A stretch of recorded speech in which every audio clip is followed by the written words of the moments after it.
Good morning. It's day 43, and I've got 11, a little over 11. It was actually closer to 12 because of where I camped last night. Miles to 19E today, which means I'll be going over Little Hump, and then down through Doll Flats and out of North Carolina. That's at Doll Flats, and then on down to Highway 19E. And I believe I'll be staying at Mountain Harbor, camping there and resupplying there. That's the plan. But so last night I camped on a ridge about just before the shelter, or maybe even 0.7 miles before the shelter. There's a campsite there. Last night was super windy. There's about 5 or 6 of us camping, another hammock and myself, and 3 or 4 tents. But yeah, the wind was whipping and buffeting all night in gusts. It wasn't like continuous like that time in the Smokies, but it was nonstop, gusting all night and into the morning. So it was very difficult to sleep.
Going over the top of Little Hump, and then up ahead we can see Hump, which is the big one.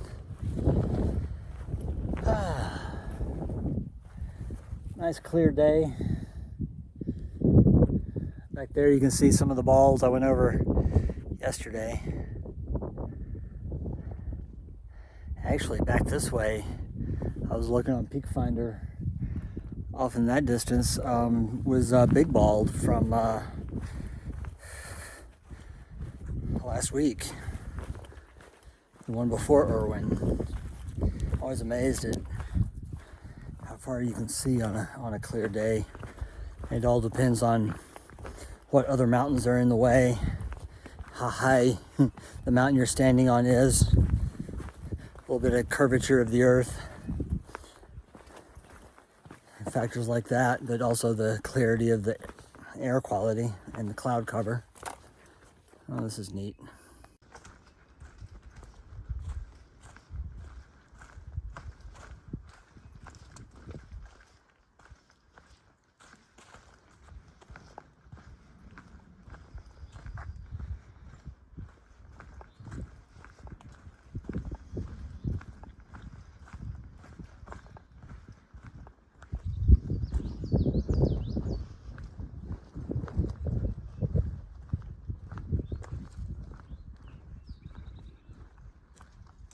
So I'm about to get ready to climb Hump Mountain, which is right here. And for relative scale, I was curious. So, usually this is obscured by woods, and I'm in the woods, and you just kind of get a general sense of the climb. But like in Atlanta, we have Stone Mountain, which is a granite rock, and from what I can gather, the scale of this is approximately the same as Stone Mountain. So From where I'm standing, it's a mile to the summit, and it's about 600 feet vertical elevation from this little low saddle I'm about to cross. And but to me, just from standing right here, it just looks so much bigger than Stone Mountain does. But I guess Stone Mountain has more trees on it, and you're more, I mean, until you get to like the top third, and you're more in the trees as you're climbing it, so you don't get this like sense of grandness that you do until you're nearly on top. Whereas this one is bald the whole way, and you can see people climbing it that just look like specks from here. And they're only, you know, they're only half mile from here. I see a couple of people sitting on a rock near the summit, silhouetted. But you just look so far, it's so big that it's 1 mile and it's 600 feet. So it should take me a half hour to climb it, roughly.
This descent down, I guess, Hump Mountain, the backside of Hump Mountain, has been boulder field after boulder field like this. It's very rough on the feet and joints.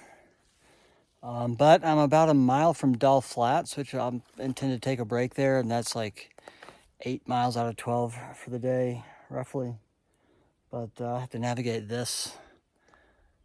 It's beautiful, but it's very difficult. At least it's not steeply downhill, but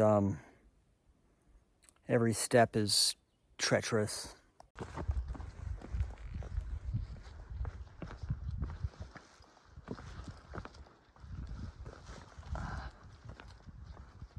I hope that's the end of that. Suddenly on smooth trail again. After, I don't know, at least a half a dozen of those boulder fields, one after the other.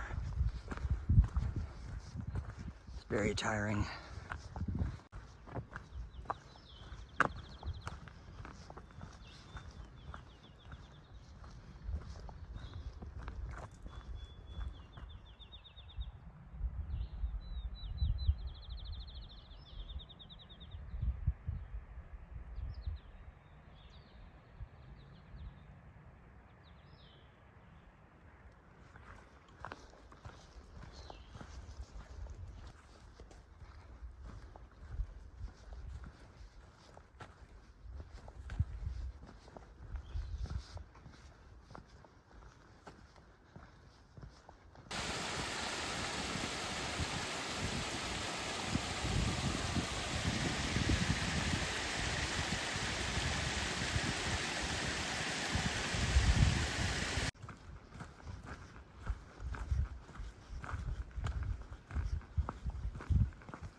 Walk along this death trap, Highway 19. I highly recommend the outside of the turn with the wide shoulder. Not that over there. The shoulders all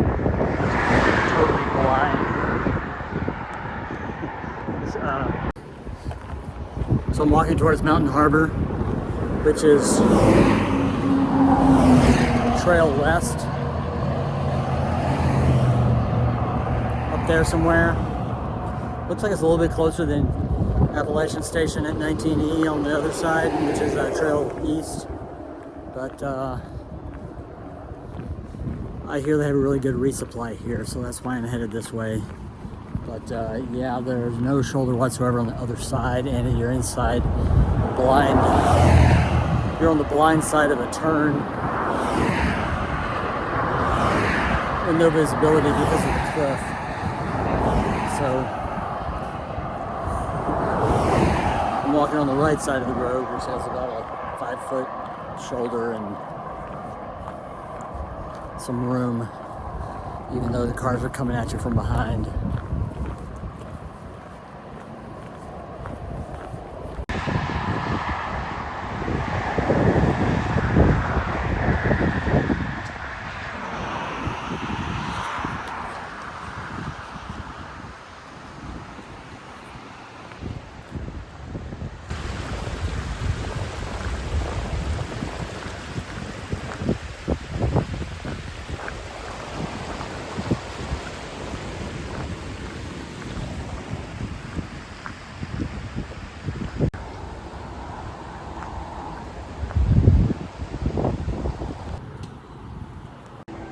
This is clever. The kitchen is a food truck docked against the dining room, which is a pole barn shed.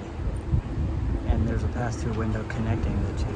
That's great.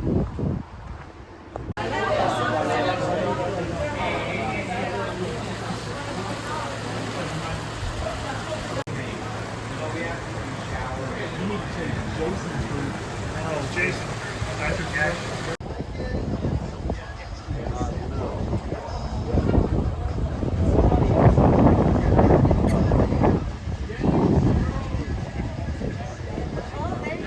Every dog when I turn the camera on.